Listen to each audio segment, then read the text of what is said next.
Bismillahirrahmanirrahim. Assalamualaikum warahmatullahi wabarakatuh. Selamat pagi anak-anak. Alhamdulillah, pada kesempatan kali ini, walaupun dalam keadaan seperti ini, kita masih bisa berjumpa di kelas online dalam pelajaran teknologi layanan jaringan. Ibu harap kalian semua yang berada di rumah selalu dalam keadaan sehat walafiat, tetap semangat dalam belajar walaupun dengan segala kekurangan. Baiklah, sebelum memulai pelajaran hari ini, Ibu akan menyampaikan apa saja yang akan kalian dapatkan, apa saja yang akan kalian pelajari pada semester ini dan semester depan. Oke, kompetensi dasarnya ada 9, kelas 11. Yang pertama itu ada ragam aplikasi komunikasi data. Oke, pada semester pertama Ibu akan rangkum materi yang akan kalian dapatkan, akan kalian pelajari. Yang pertama adalah ragam aplikasi komunikasi data. Selanjutnya ada standar komunikasi data. Terus proses komunikasi data dalam jaringan. Yang selanjutnya adalah aspek-aspek komunikasi data dan suara. Dan yang terakhir adalah kebutuhan telekomunikasi dalam jaringan.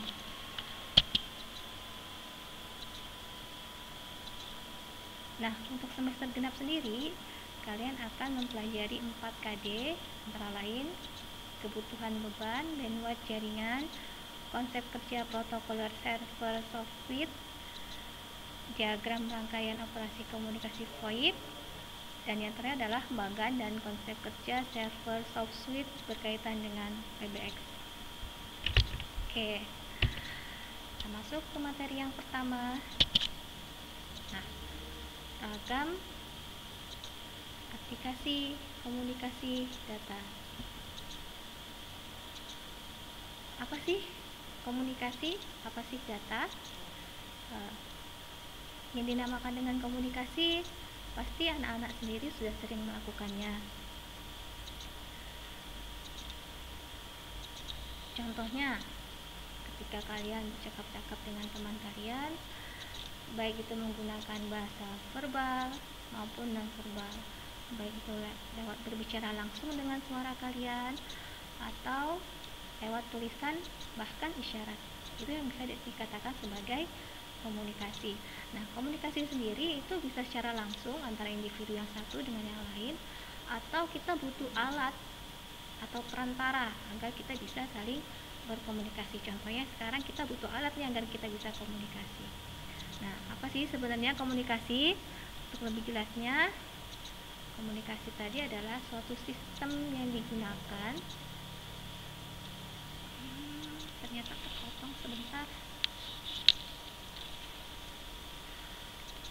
Suatu sistem yang dipergunakan oleh seseorang atau lembaga atau alat dalam memberikan suatu pesan kepada orang atau lembaga atau alat dengan harapan orang atau lembaga tersebut yang menerima pesan, baik itu melalui suatu peralatan atau tidak, bisa mengerti maksud pesan yang diberikan oleh si pengirim. Jadi, untuk ulangi sekali lagi, adalah suatu sistem yang dipergunakan oleh seseorang atau alat atau lembaga ya dalam memberikan suatu pesan. Jadi ketika kita berkomunikasi itu kita memberikan suatu pesan dari pengirim kepada penerima dengan tujuan si penerima bisa mengerti arti pesan tersebut. Nah, itu arti dari komunikasi. Selanjutnya,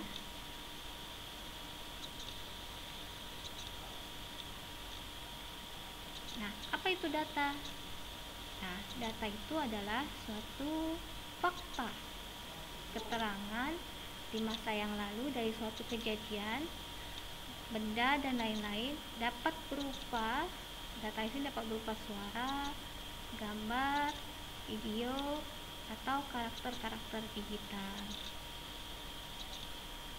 Jadi, apa yang dimaksud dengan komunikasi data? Baiklah, komunikasi data adalah bentuk komunikasi yang secara khusus berkaitan dengan transmisi atau pemindahan data antara komputer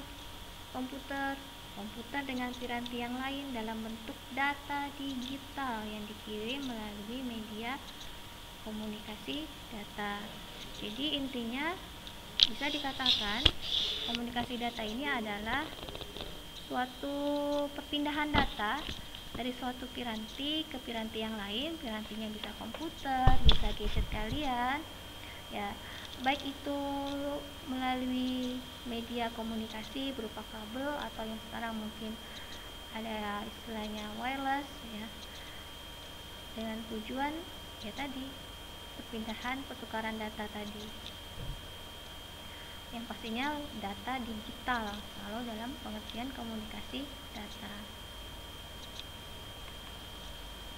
Oke, ada data, ada istilahnya juga informasi. Apa itu informasi? Informasi adalah suatu hasil pengolahan data yang dapat dipergunakan untuk suatu kegiatan saat ini atau di masa yang akan datang. Nah, tadi Ibu mengatakan ada istilahnya data, ada istilahnya informasi.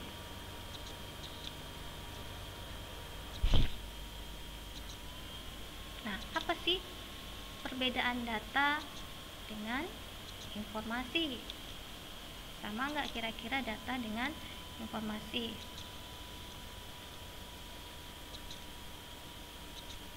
Oke, ternyata perbedaannya adalah dari segi waktu kegunaan dan strukturnya.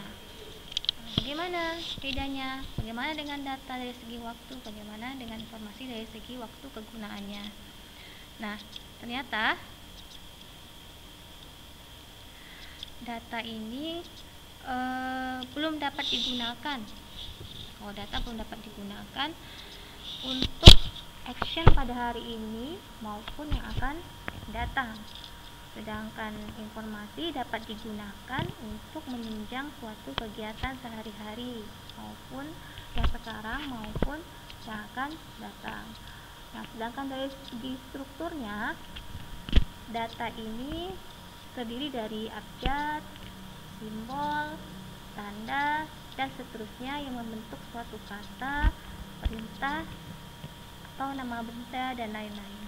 Sedangkan informasi dari segi strukturnya